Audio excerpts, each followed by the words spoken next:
All right, good afternoon, everyone. Sorry I'm not in class today. I have a stomach bug, so I'm not having fun. Don't worry. Today we are learning about Chapter 6, which you should have already done the readings and the vocab and all of that jazz. So we're moving on from just the basics of contracts into the offer and acceptance. So the learning objectives then are to be able to discuss the requirements for a valid contract, which, if you remember, that was the exit ticket yesterday. Explain the difference between an offer and an invitation to make an offer.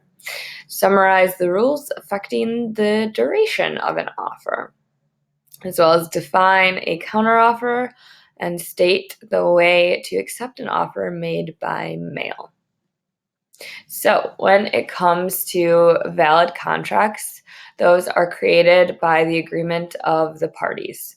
So there are two essential elements that you need in order to have valid contracts. You need, first off, an offer, and that can be express or implied, which, remember, we touched on that in Chapter 5. And you need to have acceptance, and that can be either express or implied as well.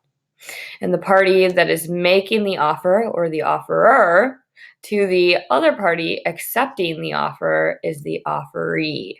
So if, let's just say, Zach makes an offer to Colin to buy his shoes for $50, Zach would be the offerer, Colin would be the offeree. So there are a few requirements then. The first is that the offer must be definite. So you have to have specifics in there so that people know exactly what's happening. The offer must appear to be seriously intended. So all of those example ones you did for Chapter 5, where it was like, I'll give you $1 million if you skip school, those were not seriously intended. And the offer must be communicated to the offeree when the offeree knows about the offer. You can also have invitations to make offers. So apparent offers aren't all true offers. So apparent offers can be invitations to the public to accept. So you can think of these as like advertisements, window displays, catalogs. So that's something that's just kind of out there, and it's available for you to be able to purchase or have them that contract be made. You can even think of invitations to make an offer as a unilateral offer, or a contract, I should say.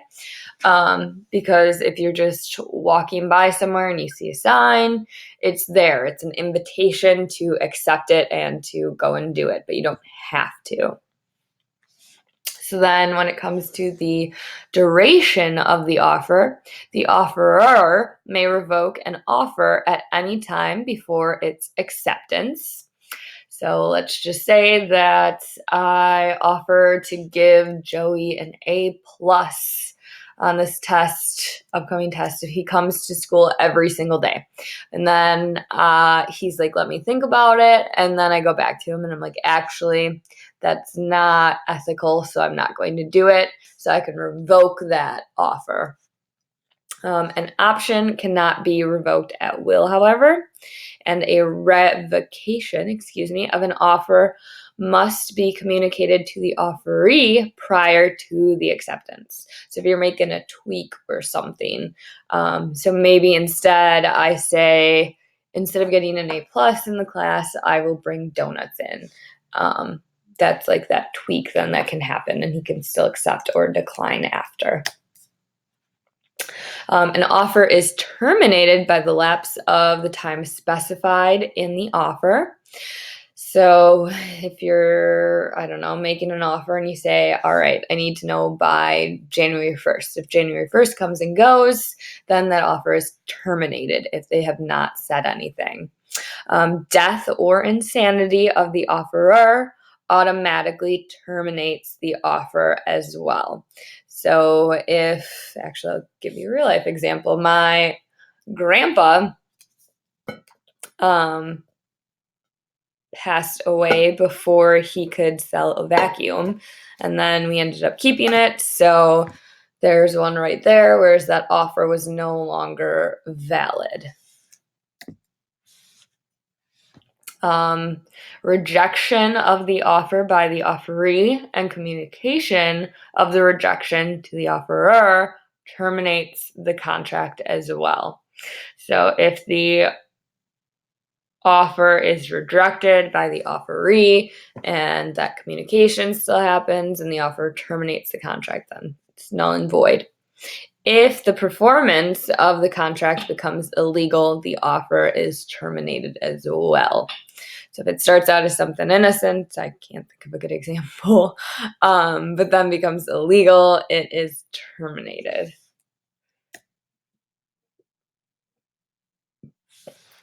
So you have the offer side that we just went through. Now you have to look at the other side, which is the acceptance. So acceptance must agree with the offer, and that's the mirror image rule that you learned about.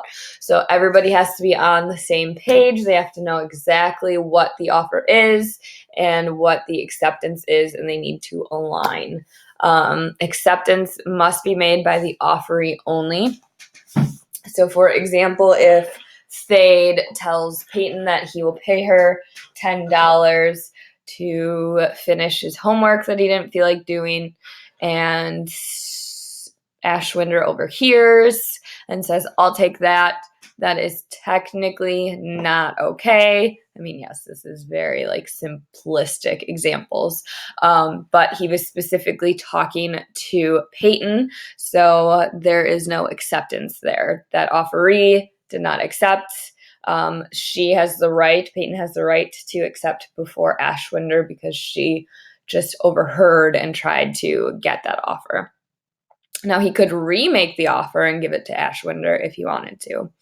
Acceptance then must also be communicated when offeree attempts to communicate it. And there are different ways that you can communicate. You can communicate expressly, which is physically saying, yes, I accept, or written down, or by actions as well. That can be considered an acceptance. So the acceptance is the assent to an offer resulting in a contract.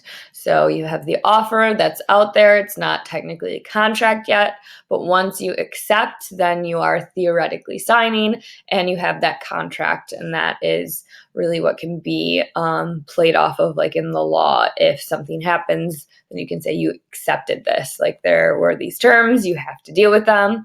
So like I said, they can be through words, oral, written, or that action that clearly shows acceptance. So there's something as silence as acceptance as well. So just a good example. So silence of acceptance does not happen often, but when the offeree accepts the benefit of offered services with reasonable opportunity to reject them, knowing that compensation is expected.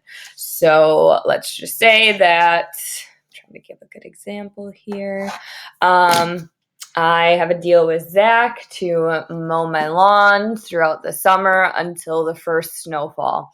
And he does that, but then it gets really warm. It's 80 degrees because the snow fell in October, and now you still are cutting grass in November. And so he just comes over on his regular day and he cuts the grass and is expecting then to be compensated because the grass was long enough and still there was kind of that deal. So he's still expecting that. Hopefully that makes sense.